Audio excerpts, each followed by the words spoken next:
Hoje você vai descobrir como tirar o seu CMA, que é um exame que muitos pilotos temem, mas que você vai ver que é uma coisa muito mais simples do que parece. Você sabia que existe um documento que pauta tudo sobre o CMA e que vários motivos de reprovação poderiam estar no controle caso você soubesse desse documento? Esse documento se chama RBAC 67 e hoje eu quero te mostrar um passo a passo, mais algumas dicas para você entrar no exame com calma e sair com o seu CMA. O CMA, ou Certificado Médico Aeronáutico, é um certificado emitido pela ANAC que todo tripulante tem que fazer, seja piloto privado, até o piloto comercial, de linha aérea, até os comissários, controlador. Todas as pessoas que exercerem alguma atividade a bordo precisam ter o CMA. Detalhe importante, para a parte de pilotos, a gente tem duas classes, tem mais classes, existem várias classes para piloto desportivo também, talvez de planador, não lembro se planador é diferente, mas para pilotos privado, comercial, quem quer seguir essa parte para linha aérea,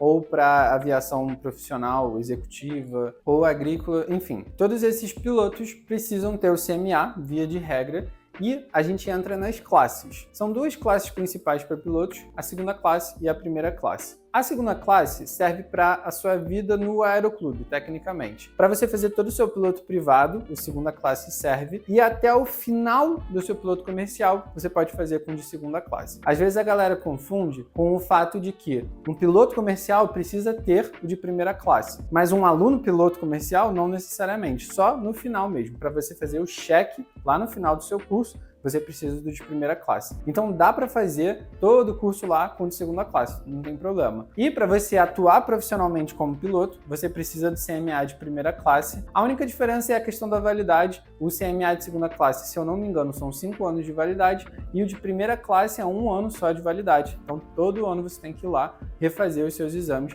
para ver se está tudo certo com o seu corpo. É como um check-up mesmo que a gente faz, são vários médicos que a gente passa para a gente ver se a gente está apto a voar. Uma pergunta e uma dica, na verdade, que a galera às vezes me faz é o nível de exigência. São bem parecidos, se você passa o de segunda, é praticamente certo que você vai passar o de primeira. Não é como se o de primeira fosse muito mais difícil, tivesse muito mais exame. Eu acredito que seja mais a questão da constância, talvez tenha um olhar mais rígido dos médicos, mas nada absurdo a nível de reprovação. Eu sei que a galera que faz o de segunda, via de regra, passa no de primeira também. Pensando num passo a passo, o primeiro passo seria você definir a classe que você vai fazer, se vai ser o de segunda classe para caso de instrução ou de primeira classe para caso você vá fazer a sua instrução muito rápida. O que a galera às vezes pensa é fazer o de segunda classe para o piloto privado e quando começar o piloto comercial já faz o de primeira classe. Se o seu de segunda classe estiver valendo, deixa mais para o final. Eu não sou muito desses caras que vai te falar para já fazer o de primeira de cara. Você vai criar uma pressão, eu acho que desnecessária,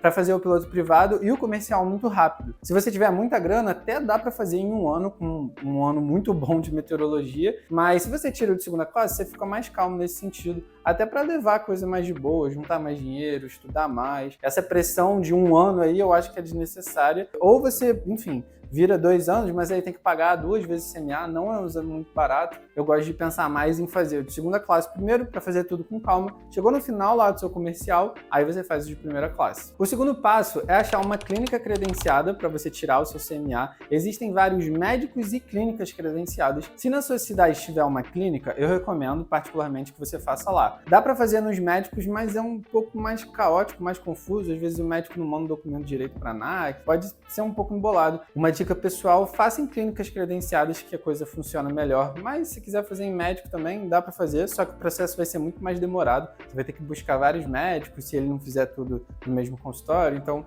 é uma coisa um pouco mais complexa. A clínica funciona melhor via de regra. Eu vou deixar aqui na descrição o site da ANAC, que tem todas as clínicas pelo Brasil, é dividido em estados, para você saber exatamente quais clínicas e médicos que tem aí na sua região, para você se informar melhor e futuramente tirar o seu CMA. O terceiro passo é sobre o pré-exame, né? O que você pode fazer antes do exame. Se você tiver plano de saúde, você consegue fazer uma boa parte ali dos exames por fora. Eu lembro que eu já fiz a parte da esteira ali, da ergonométrica, sei lá. Mas eu fiz essa parte da esteira por fora já, quando eu tinha plano. Então vale a pena, dá para economizar um pouco ali no CMA se você já tiver o plano de saúde. Mas busca lá no RBAC 67, joga no ChatGPT, fazer, enfim, mas busca todos os exames que você vai fazer, que é interessante você já saber o que você vai fazer. Mas via de regra, sim, pelo que eu lembro de cabeça, você vai fazer um exame neurológico, psicológico, conversa com o psicólogo, vai fazer o psicotécnico, que é igual ao do Detran, você fica fazendo tracinho, lembrando imagem, essas coisas assim. Você vai passar no otorrino, você vai passar no dentista e vai ter que fazer uma imagem acho que é dos seios da face, da arcada dentária, alguma coisa assim. Vai passar no oftalmo para ver a parte dos olhos também. Uma dúvida muito comum da galera é se pode usar óculos. Sim, pode usar. Eu particularmente uso óculos, então pode usar. Não é igual piloto militar que não pode usar óculos, tem que ser perfeito. Então pode usar o óculos, só lembra de levar o óculos e lembra que na sua carteira vai sair vinculado que você vai voar com os óculos. Então para voar na prática, se você cair numa fiscalização da ANAC, você tem que ter 2 óculos a bordo, tá? Eu levo sempre 3, porque eu levo um de sol e 2 de grau, que é o que eu uso na vida real mesmo, mas sempre leva extras, tá? Via de regra, porque se der algum BO e você cair na fiscalização, você precisa ter pelo menos 2 óculos de grau, né, para você usar a bordo da aeronave. Aí tem também a esteira, que você bota uns eletrodos aqui no peito, eles dão uma raspadinha no seu peito e aí bota os eletrodos, e aí você corre lá na esteira. Não é nada absurdo, mas é um exame que precisa tá um pouquinho preparado ali, não pode ser totalmente sedentário. Então o que eu recomendo pra galera é sempre algum tempo antes de você fazer o CMA, cara, busca uma academia, começa a fazer uma esteira ali na academia. Eu agora já tô na época de renovar, então já vou correr na esteira lá na academia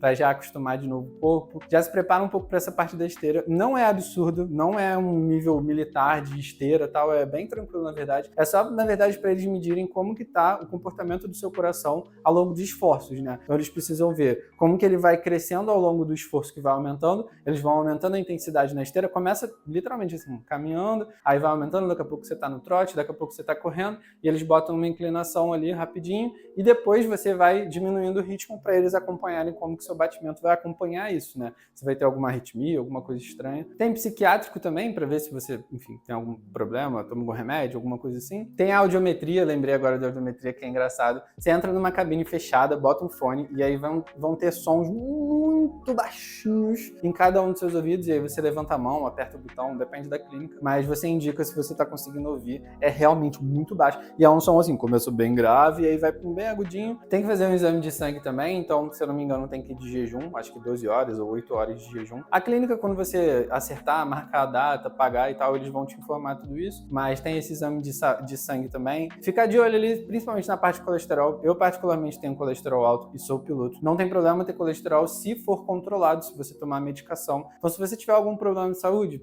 tenta ir ainda assim no médico antes de fazer a carteira, para ver se está tudo certo e, enfim, para ver se está tudo controlado. Porque se estiver controlado, claro que dependendo do problema de saúde também, dá para passar no CMA de boa. Eu sempre tive medo do meu colesterol, mandei mensagem na clínica lá no início, quando eu estava começando na aviação, e eles foram super atenciosos e me responderam lá e me, enfim, assistenciaram nessa parte do colesterol. Aí é só manter sob controle, medicado, que não tem problema. Mas tem limite. As coisas que reprovam são bem claras lá no RBAC, então dá uma lida no RBAC. Existe a parte de psicológico, psiquiátrico e tal, é tudo bem dividido, então dá para saber exatamente os limites ali do que é aceito e o que não é aceito, tá? No dia do exame, galera, algumas dicas. Tenha uma noite de sono tranquila minimamente, evita sair, beber, enfim, ter alguma coisa muito fora da sua rotina. Tenta comer coisas leves também, nada muito pesado, muito gorduroso, enfim. Vai ser um dia que você vai ter que ficar de jejum, né? Então, antes do jejum ali, come uma coisa mais saudável, mais de boa, que você já está acostumado a comer. Tenta ter um sono leve, evitar café, evitar essas coisas que podem causar agitação, ansiedade. Você já vai estar agitado normalmente, por ser o primeiro CMA, mas não é nada demais. Então, tenta ter um sono mais tranquilo nesse dia anterior. Um detalhe também, vai de bermuda e com tênis, ou pelo menos leva na mochila por causa da esteira, se você for fazer a esteira lá. Se você não fizer por fora, aí tem que levar isso, porque você não vai correr de sapato social, né? Então, leva um tênis também. E claro, né, nesse dia do exame, leva todos os seus documentos, tenta já gravar o seu CANAC, porque vão te pedir, e leva tudo impresso, cara, o máximo de documentos que você puder levar, você leva, porque pra não ter estresse. E aí o quinto passo seria o resultado. Normalmente sai no dia ou próximo ali, alguns dias úteis ali pra frente, mas eu lembro que os meus sempre saem no dia. Agora, vamos conversar sobre algumas dicas práticas minhas pra você ir com mais tranquilidade lá pro CMA. Se esse vídeo está te agregando alguma coisa e te acrescentou já alguma informação e vai ter mais dica legal, não esquece de deixar um like pro YouTube entregar para mais pessoas e mais pessoas terem contato com essas dicas também. Se você gosta do meu conteúdo, não se esquece de se inscrever aqui no canal também. É um canal voltado totalmente para essa parte de aviação. E esse vídeo é um vídeo da série Plano de Voo, que é uma série que eu estou fazendo sobre, desde o início da aviação, os primeiros passos até a gente chegar numa cabine de um jato. E bora para essas dicas práticas lá do CMA. Primeira dica, uma dica muito pessoal, mas que eu acho interessante passar para vocês, é manter um histórico de saúde ativo. Como eu falei para vocês, a gente tem a esteira, a gente tem um cuidado especial ali com o exame de sangue, com colesterol. Uma experiência pessoal minha foi, eu sempre fui magro, no geral, assim, sempre fui magro. Tinha esse problema ali do colesterol, mas na época que eu fui fazer o meu primeiro CMA e fui fazer o exame na esteira, na verdade, eu estava sedentário. Sedentarismo não necessariamente é a quantidade de massa de gordura que você tem no corpo. O sedentarismo é mais ligado à atividade. E nessa época eu estava completamente sem fazer nada de atividade. E eu lembro que eu saí da esteira morto e aí eu fui procurar uma academia. Busca manter um histórico, manter uma academia, manter a esteira, enfim, correr, fazer algum esporte que você gosta, para manter um histórico de saúde mais ativo e para não ter problema no CMA no curto e no longo prazo também. Uma dica pessoal sobre a ansiedade. Eu sei que você vai estar um pouco ansioso ali para fazer o CMA, às vezes a gente fica nervoso. Só que uma coisa que eu gostaria de falar e que eu acho que é importante não só para o CMA, mas para toda a sua carreira de piloto, é que a ansiedade não é uma coisa boa para piloto. Tenta controlar ao máximo a sua ansiedade quando você for fazer o CMA, principalmente na parte psicológica. Fala devagar, com calma, respira, pensa no que você vai falar. Já vi algumas pessoas terem problemas na parte psicológica por falarem, às vezes, demais ou falarem coisas desnecessárias ou não pensar e falar da boca para fora. Então, cara, essa fase, e na verdade todo o CMA, faz com calma, sempre respira e lembra disso que eu falei. Ansiedade não é um atributo bom para piloto. O piloto tem que ser sangue frio, tem que ser calmo, respirar e pensar com serenidade. Também um cuidado especial com a documentação. Confere se está tudo certo lá no seu canal, que enviou todas as documentações corretas, porque algum problema pode vir à tona quando você for fazer o seu CMA. Toma cuidado lá com a documentação e no dia do CMA também, cara. Imprime tudo que você vai levar, confere todos os seus documentos, vê se está tudo na validade, tudo certo, para não ter estresse. Essas são algumas dicas que eu dou para os meus mentorados lá no método PNA, que é um método que eu criei muito simples, mas que vai te fazer passar na banca da ANAC. Esse método utiliza das ferramentas mais tecnológicas do mercado para criar a forma mais didática de você aprender sobre aviação, aprender sobre as matérias que mais caem na banca da ANAC, ter um monte de questão para você fazer com os comentários e um acompanhamento pessoal comigo, tanto com aulas mesmo, quanto com o WhatsApp também. Eu dou suporte a todo momento para os meus alunos. Se eu não estiver dando aula, aí eu respondo todo mundo lá no WhatsApp. E a ideia é essa, ter um contato muito pessoal com o meu aluno. A gente tem aulas em turma e a gente tem aulas individuais e além disso a gente tem todo o suporte lá no WhatsApp para você conseguir passar na banca da ANAC sem problema e mais importante do que passar na banca da ANAC, começar a criar um caminho sólido para você virar piloto com várias dicas como as que eu dei nesse vídeo. Vou deixar o método aqui na descrição para você conhecer um pouco mais sobre. Ah, e um detalhe, comenta aqui embaixo se você já fez o CMA ou se você não fez, comenta aqui quando que você está pretendendo fazer o CMA para eu te falar lá, boa sorte quando você for fazer. E uma parte final para a gente concluir toda essa ideia é caso você seja reprovado, apareça não apto no CMA. O RBAC 67 prevê várias coisas que a gente pode fazer, mas principalmente entrar com recurso, revalidação. O não apto não significa fim da linha. Na verdade, você tem alguns recursos a partir do RBAC 67 que você pode entrar em contato com a ANAC e resolver se você consegue ou não tirar o CMA. Eu sei de várias histórias interessantes de pessoas que foram reprovadas, algumas com alguma deficiência de fato, ou algumas reprovadas na parte psicológica, na esteira, ou na parte de exame de colesterol, ou de exame de sangue, enfim. Tem várias histórias de pessoas que foram reprovadas inicialmente,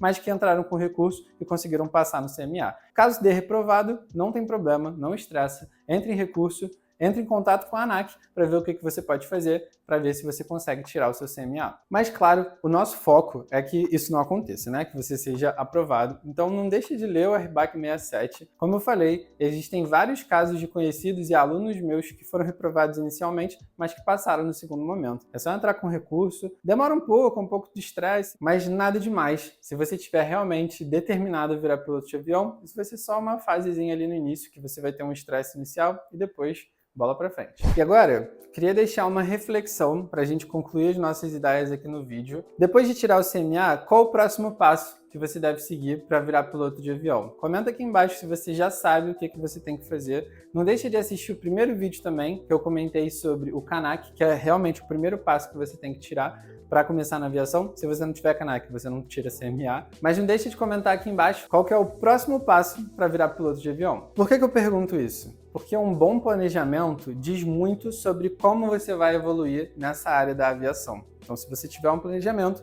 você já tem muito mais do que a maioria das pessoas que vai descobrindo, quebrando a cara, gastando mais dinheiro do que deveria. E tudo isso eu falo lá no método PNA. Eu falo sobre planejamento de carreira, eu falo sobre todos os passos para virar piloto de avião e, claro, passar na banca da ANAC e virar um piloto mais estudioso para você conseguir se realizar profissionalmente. Não deixe de conferir sobre o método aqui na descrição, tenho certeza que você vai gostar do conteúdo. E no próximo vídeo da série Plano de Voo, a gente vai falar sobre se virar piloto de avião é de fato para você.